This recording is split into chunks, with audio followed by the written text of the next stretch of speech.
Halo teman-teman, bagaimana kabar kalian? Semoga kalian baik-baik saja ya. Di video kali ini, Mimin akan membahas part 3 dari anime yang berjudul Kyoketsuki Sugushinu. Nah, daripada menunggu lama, langsung saja yuk kita bahas.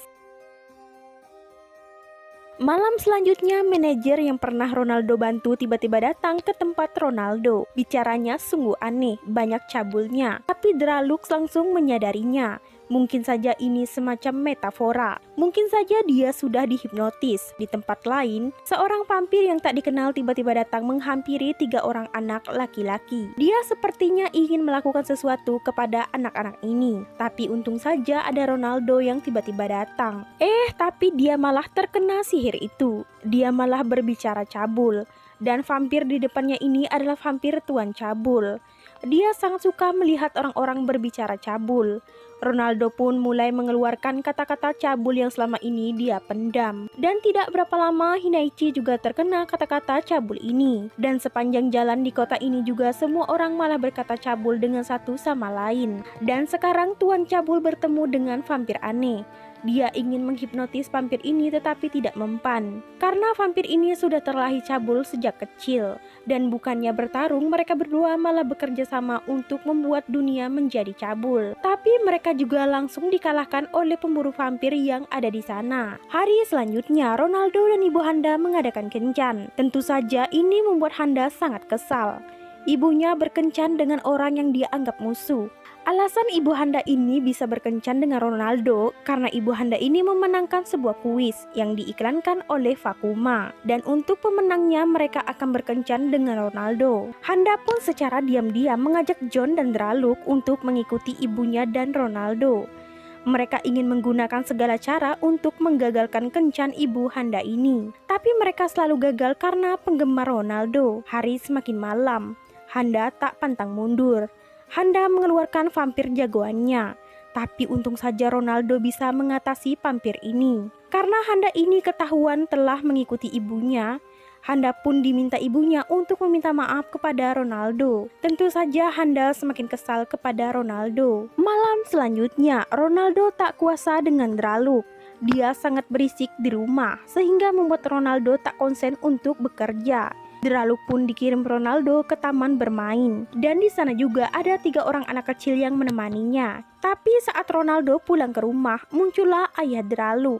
Ternyata dia datang ke sini karena dia rindu dengan anaknya Draluk.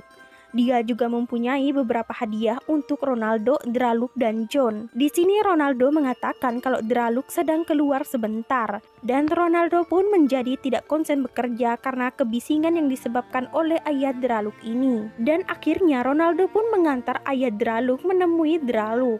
Tapi sayangnya Draluk tidak ada di sana. Mereka juga mencari ke tempat Draluk biasa nongki tapi tetap juga tidak ada. Di sini ayah Draluk sedikit mengenang masa lalu Draluk. Dia juga bersyukur karena Draluk telah bertemu dengan orang baik seperti Ronaldo. Tapi tiba-tiba saja 3 anak nakal ini datang. Mereka membuat Draluk menjadi bola pasir yang lucu. Tentu saja itu membuat ayah Draluk sedikit kesal. Malam berikutnya Draluk sangat bangga akhirnya dia bisa berubah menjadi kelelawar. Dia berencana untuk menyusul Ronaldo dan John keluar. Dia sangat bersemangat untuk terbang. Tapi dia malah terjatuh dan ditemukan oleh Hinaichi. Hinaichi sangat suka dengan keimutan kelelawar ini. Tapi dia juga tidak tahu kalau itu adalah Draluk. Dia membawa Draluk ke kantornya dan meletakkan kelelawar Draluk ke dalam dadanya. Nah, di sini Hinaichi bertemu dengan Handa. Dia langsung merampas Draluk. Tapi Handa sama sekali tak mengenali Draluk ini. Dia malah mengatakan kalau ini adalah kepiting bukan kelelawar.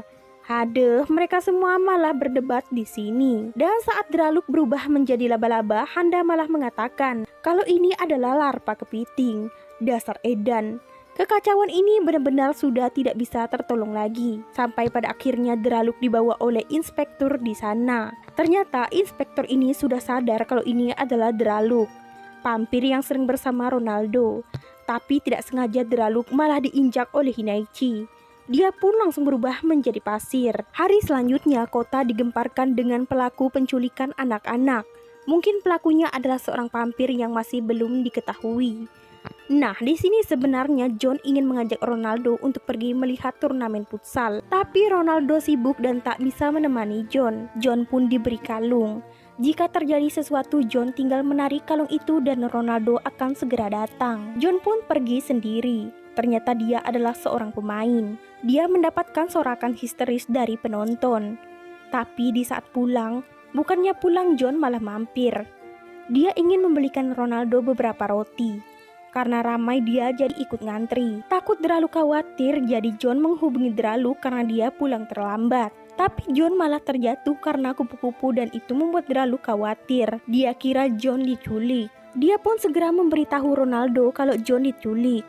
Mereka pun segera memasang wajah John di iklan TV. John menjadi panik dengan semua ini. Dia berlari sampai masuk ke kotak dan terbawa arus sungai, sampai ke suatu tempat yang banyak burung untanya. John dikejar oleh burung unta sampai ke stasiun kereta. John mencoba untuk pulang ke rumahnya, tetapi selalu gagal maning karena salah naik kereta. John benar-benar sangat sedih. Tapi di saat sudah bertemu dengan Ronaldo, tiba-tiba saja ada seorang vampir yang tiba-tiba membawanya.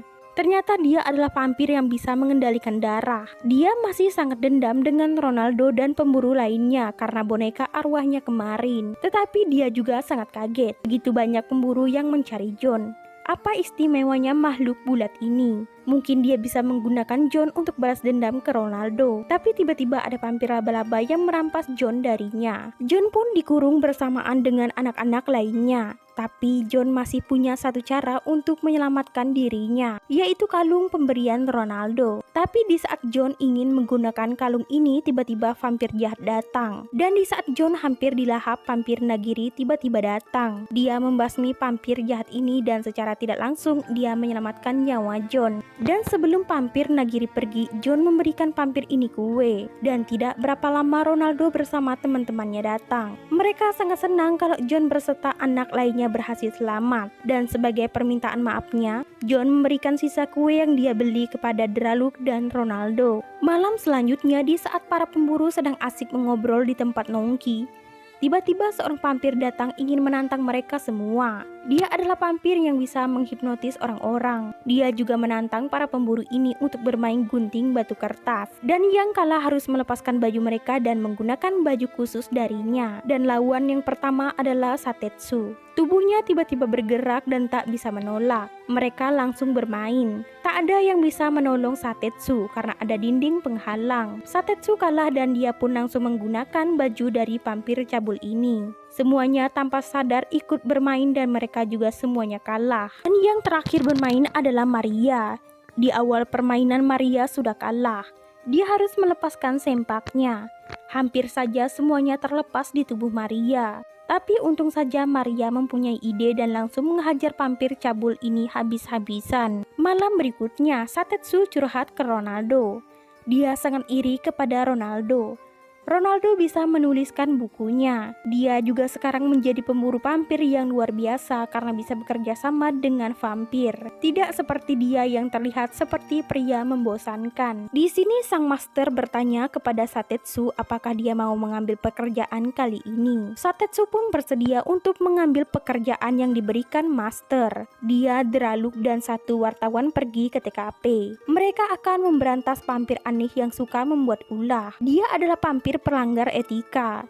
Contohnya dia akan membuang sampah sembarangan, mengotori taman bermain, dan semua yang melanggar etika. Dia juga mempunyai sekutu, seperti tengkorak dan semacamnya. Dan yang paling membuat Satetsu marah adalah ketika vampir gila ini menendang John. Dia benar-benar menjadi pemburu vampir yang sebenarnya. Dan setelah masalah ini selesai, Ronaldo dan kawan-kawan mendapatkan masalah besar lagi. Vampir cabul dengan bikini tiba-tiba membuat rusuh.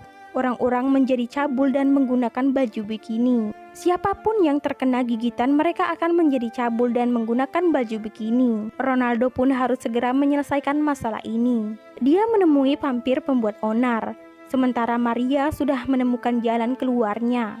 Jika bikini mereka yang terinfeksi ini dilepaskan, maka efeknya akan hilang. Dia menemui Ronaldo, tetapi dia juga terkena gigitan. Dan Ronaldo juga terkena gigitan. Ronaldo segera menghajar vampir ini dan bertarung di lautan. Sampai pada akhirnya ombak datang dan menerjang vampir cabul ini. dan efek cabul yang melanda kota pun menjadi hilang. Nah teman-teman, itu tadi adalah part 3 dari anime yang berjudul Kyoketsuki Sugushinu. Bagaimana menurut kalian? Komen di bawah ya. Sekian video ini dan sampai jumpa di part 4 berikutnya. Bye bye.